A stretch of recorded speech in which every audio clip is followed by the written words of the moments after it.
ప్రస్తుతం బాహుబలి మాన్యా నుండి బయటకు వస్తున్నాడు హీరో ప్రభాస్. ఇప్పటికే బాహుబలి 2 సంచలనం సాధిస్తూ రికార్డుల స్థాయిలో వసూళ్లు అందుకుంటుంది.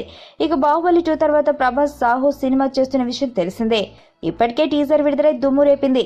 రన్ ఫేమ్ సుజిత్ దర్శకత్వంలో రూపొందుతున్న ఈ సినిమా ఈ నెల చివరిలో సెట్స్ పైకి రానుంది.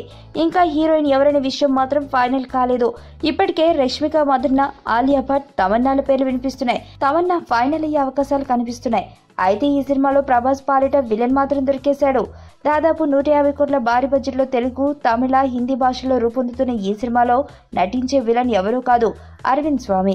ధృవ సినిమాతో స్టైలిష్ విలన్ గా మంచి క్రేజ్ తెచ్చుకున్న అరవింద్ స్వామి అంటే ఇప్పుడు విలన్ పాత్రలకు మంచి డిమాండ్ ఉంది. ఈ నేపథ్యంలో సాహో సినిమాలో కూడా ఆయన్ని తీసుకున్నారట. మరి ప్రభాస్, అరవింద్ స్వామిల మధ్య వచ్చే సన్నివేశాలు ఏ రేంజ్లో ఉంటాయో చెప్పాల్సిన పని లేదుగా. ఈ చిత్రాన్ని త్వరగా పూర్తి చేసిన వచ్చే ఏడాది సమ్మర్లో విడుదల చేయాలని ఫిక్స్ అయ్యారు.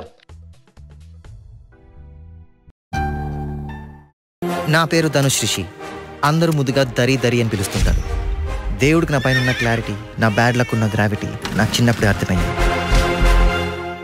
నా లైఫ్లో లక్ ఫ్యాక్టర్ రాంగ్గా ఉండొచ్చు, కానీ లవ్ ఫ్యాక్టర్ మాత్రం చాలా స్ట్రాంగ్గా ఉంది. ఒక మనిషి చేయి చూసి తన జాతకం మొత్తం చెప్పేయగలను.